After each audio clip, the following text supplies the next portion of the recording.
शिव महापुराण की कथा यहां तक कहती है, मंदिर में जल चढ़ाने जाओ तो अपने घर से जल लेकर जाओ। मंदिर में तो बाल्टी भरकर रखा रहता है, लोटा भी रखा रहता है, कलश भी रखा रहता है। मंदिर का पानी भरकर, मंदिर की बाल्टी में से जल भरकर शंकर भगवान को नहलाना सरल है। अपने घर से जल लेकर जब जाओगे तो घर का वास्तु दोष, घर का पितृ दोष और घर का काल सर्प दोष तीनों उस लोटे के माध्यम से जाएगा और शिव को समर्पित हो जाएगा। आज फिर निवेदन करूंगा इस नेपाल देश की पावन धरा से, डोलेश्वर महादेव की कथा में निवेदन करना चाहूंगा। जो बेटा बेटी नौकरी के लिए अप्लाई कर रहे हैं, जो बेटा बेटी चाहे सरकारी नौकरी हो, प्राइवेट नौकरी हो, सर्विस के लिए अप्लाई कर रहे हैं, उन बेटा बेटियों से निवेदन है, दुर्वा शिव जी को समर्पित कर कर केवल दूब जानते हो ना, दुर्वा सब जानते हैं। दुबा जो माला पिनाई थी उसमें बहुत सारी लगी थी,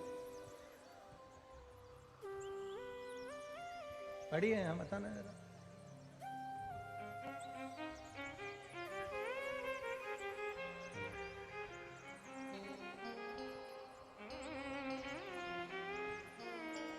दुर्वा,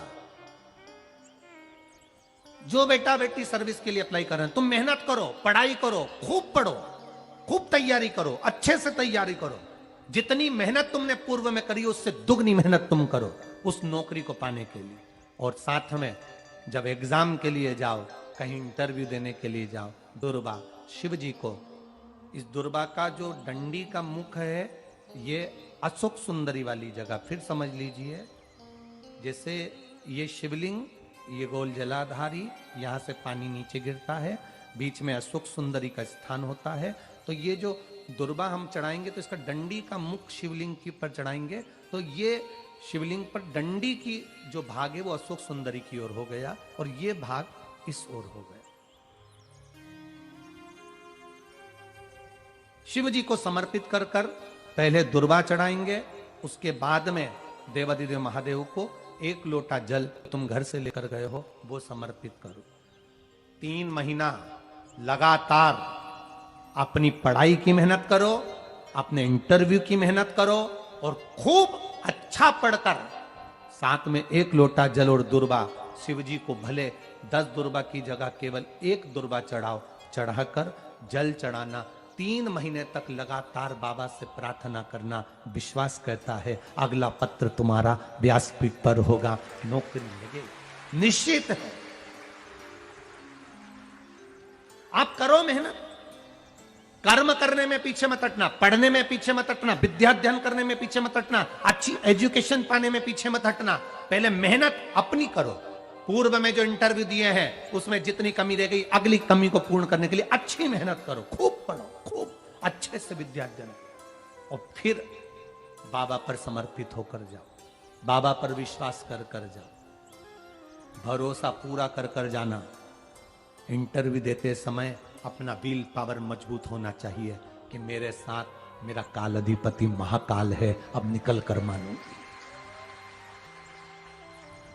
हम दुकान खोलते हैं, कपड़े की दुकान खोल रहे हैं, किराने की दुकान खोल रहे हैं, लोहे की दुकान खोल रहे हैं, भंगार की दुकान खोल रहा है, किराना की दुकान खोल रहा है, पान की दुकान खोल रहा है। हम दुकान खोलते हैं पर दुकान खोलने से पहले तुम्हारे 2 मन हो जाते हैं, चलेगी कि नहीं चलेगी, खोल तो लूंगी, चलेगी कि नहीं चलेगी। जिस दिन तुम दुकान खोलो 1 महीने पहले, 2 महीने पहले, 3 महीने पहले बाबा को दुर्वा चढ़ाकर, एक लोटा जल चढ़ाकर नियम बनाकर जाना, 3 महीने बाद मैं दुकान खोल रही हूं, 2 महीने बाद मैं दुकान खोल रही हूं और मेरा विश्वास कहता है दुकान चलेगी। जिस दिन तुमने विचार कर लिया कि दुकान चलेगी कि नहीं चलेगी तो वो नहीं चलेगी। जिस दिन तुमने विचार कर लिया कि दुकान खोल रही हूं, मेहनत करूंगी, दिल से करूंगी, भले मेरे पास ज्यादा माल नहीं है, जितना माल खरीद के लाऊंगी उतना बेच कर बताऊंगी क्योंकि मेरे साथ काल अधिपति महाकाल है, तो वो चलेगी। विश्वास दृढ़ करो, भरोसा पक्का करो। जिस दिन तुम्हारा विश्वास दृढ़ हो गया उस दिन तुम विजय हो गए, उस दिन तुम आनंदता में हो गए। बच्चों का विल पावर कमजोर हो रहा है, दोस्त कह देते हैं सीए की पढ़ाई बहुत कठिन है, इंजीनियरिंग की पढ़ाई बहुत कठिन है, डॉक्टर की पढ़ाई बहुत कठिन है। साथ वाले ऐसे मत ढूंढना जो तुम्हारा विल पावर कमजोर कर दे।